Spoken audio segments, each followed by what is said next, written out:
Sir ఇప్పుడున్న సిచ్యువేషన్లో Congress party తీసుకున్న ఈ నిర్ణయాన్ని మీరు ఎలా చూస్తారు? 2 లక్షల రుణమాఫీకి కొన్ని కండిషన్స్ పెడుతుంది.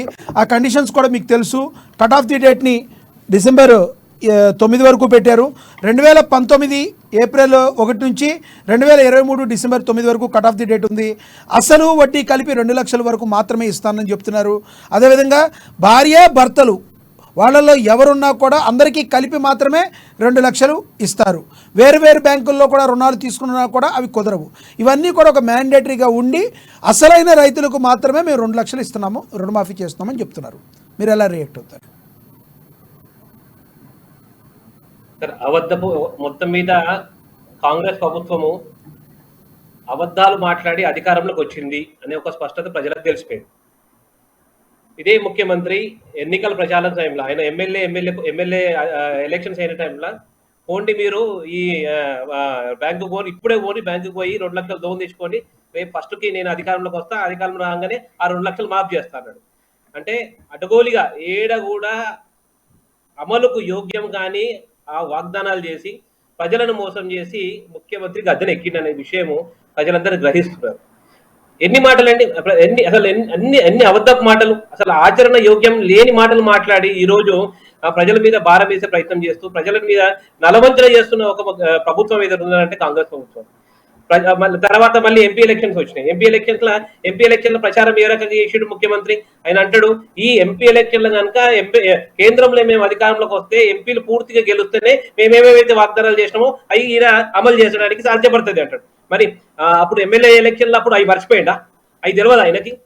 ఎంపీ ఎలక్షన్లో గెలుస్తేనే ఆ కేంద్రం నుంచి ఏదైతే రాయితీ ధనపరమైన సహాయం అందుతేనే నేను ఇక్కడ అది అమలు చేయగలుగుతా, లేకపోతే చేయడానికి అసాధ్యం అనే విషయం ముఖ్యమంత్రికి తెలియదా? అంటే మొత్తం మీద ఏదైతే ఎమ్మెల్యే ఎలక్షన్ల ముఖ్యమంత్రి రేవంత్ రెడ్డి గారు అబద్ధపు ప్రచారాలు చేసి ప్రజలను మోసం చేసి రైతులను మోసం చేసి గద్దెనెక్కిన విషయము స్పష్టంగా ప్రజలు గ్రహిస్తున్నారు. అయినా చాలా మంది 2 లక్షల రుణమాఫీ చేయమంటలేదు కదా, చేస్తామంటున్నారు. కానీ వాళ్ళు అనే మాటల్లో కూడా ఒక అర్థం ఉంది. దీనిలో చిన్న సన్నకారు రైతులు ఎవరైతే ఉన్నారో వాళ్ళకి అసలైన రైతులకు మాత్రం రుణమాఫీ అవుతుంది.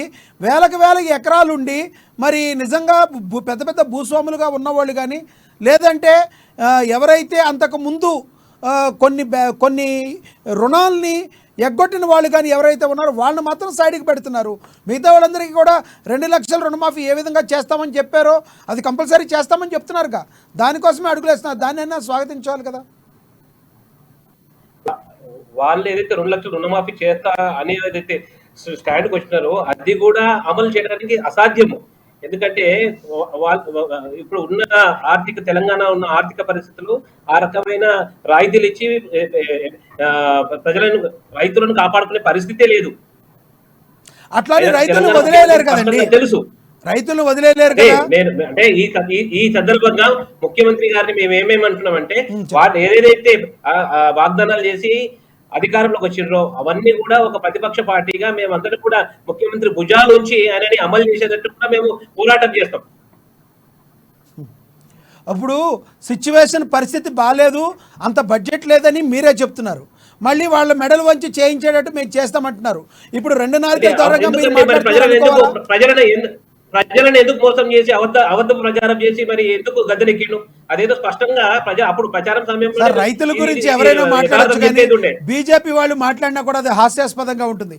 రైతులకి నిజంగా మీరు న్యాయం చేశారా దేశవ్యాప్తంగా? చెప్పండి, మీరు నిజం చెప్పండి. మీరు ఇప్పుడు దేశంలో రైతు బీమా తెచ్చింది భారతీయ జనతా పార్టీ.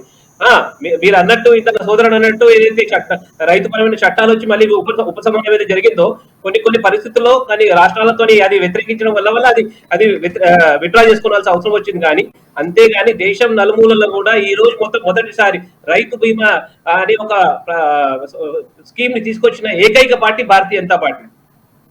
మరి అలాంటి భారతీయ జనతా పార్టీని ప్రజలు ఎందుకు విశ్వసించలేదు? ఈసారి డైరెక్ట్గా మీకు ఎందుకు అవకాశం ఇవ్వలేదు? ఈ రోజున సౌత్ రాష్ట్రాల మీద ఉన్న ఎంపీల మీద ఆధారపడి మీరు ప్రభుత్వాన్ని ఫామ్ చేయాల్సి వచ్చింది. కారణం ఏంటంటారు? వ్యతిరేకత రావడానికి గల కారణం ఏంటంటారు? రైతుల వ్యతిరేకత కాదంటారా? ఇంకా గుర్తించలేదా మోడీ గారు? భారతీయ జనతా పార్టీ స్పష్టంగా ఏదైతే చెప్పిందో అది చేసుకుంటూ వచ్చింది. కొన్ని రాష్ట్రాలలో కొన్ని విషయాలపైన వ్యతిరేకత వచ్చింది. ఆ రాష్ట్రాల వల్ల అక్కడ కొన్ని సీట్లు తగ్గినాయి ఉండొచ్చు కాక, కానీ నరేంద్ర మోడీ గారి ఏదైతే ప్రభుత్వ వైఖరి ఉన్నదో అది దక్షిణాది రాష్ట్రాలు స్పష్టంగా విశ్వసించి అందు గురించే వారికి పట్టం కట్టింది. ఓకే.